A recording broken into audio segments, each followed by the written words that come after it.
It will be a great pleasure to have you for the first time in Argentina at the Lollapalooza festival. I don't know if you knew that the Argentinian public is avid for rock, for new exponents like you. So be prepared for a big welcome from your fans.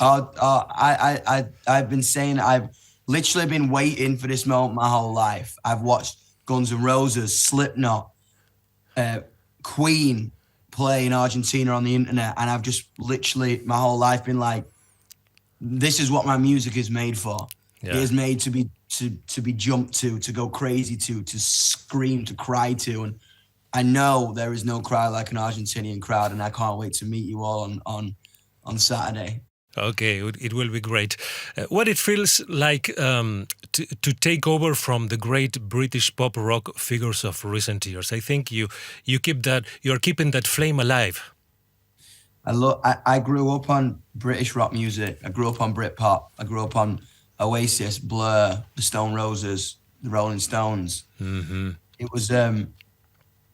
It was part of my life, and I think to see a new generation take that flag and fly it is really cool. But it ain't been done in the same way it was done last time, and I think that's really important. You know what I mean? I don't think rock and roll music has been regurgitated. I think it's something entirely new now, and that's cool. I think that's the way it's got to be. Of course. And how did you connect with those groups? Because you're young, you're 25. How did you connect with those groups? Or they were always on in the house. My dad and my grandfather played them for me. You know what I mean? It was so interesting because I got played the Clash and the Sex Pistols and Joy Division through my father and my grandfather, which I loved. But then I found hip hop music all on my own. Mm-hmm. So I found Eminem and Dr. Dre and NWA. And I think I realized they were the same thing. They were the same energy.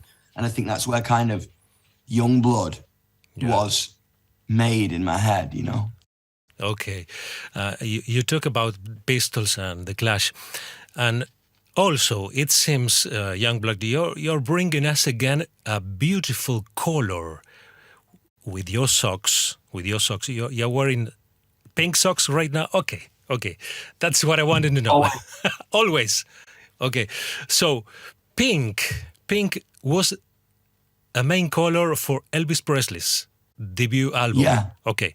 And also London Calling from the Clash. So pink is again a color that says much of itself and yourself when wearing those socks. Why? Why do you get that bond with the pink color? I loved the pink because of two reasons. I loved it because it was on the London Calling cover, and it was on Nevermind the Bollocks. Yeah. And Jamie Reed, the artist that designed that cover, this is Sex Pistols pink.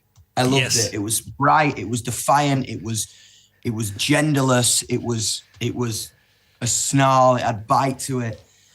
But I always used to wear cropped trousers because there was a movement in the UK called the Northern Soul movement. Have you heard of that?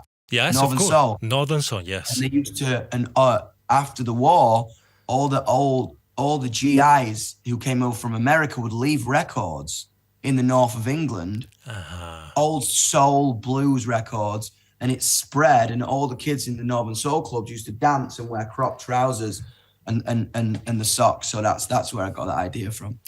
You recently met some rock legends, British rock legends. I read that in a Rolling Stone interview you did with Roger Daltrey from The Who. You had Ozzy Osbourne in one of your videos. How do you feel being 25, meeting and being connected with those rock legends? It's crazy. These people really incited my beliefs, what I feel now from such a young age. I remember finding The Who and what they did for a generation, and then Ozzy Osbourne, and Ozzy's just so unapologetically himself. Mm-hmm. It's so inspiring, and I loved them. I loved those two men my whole life, and to be able to like talk to them and hang out with them as friends is a dream come true. It's crazy, man. Mira más en fmaspen.com.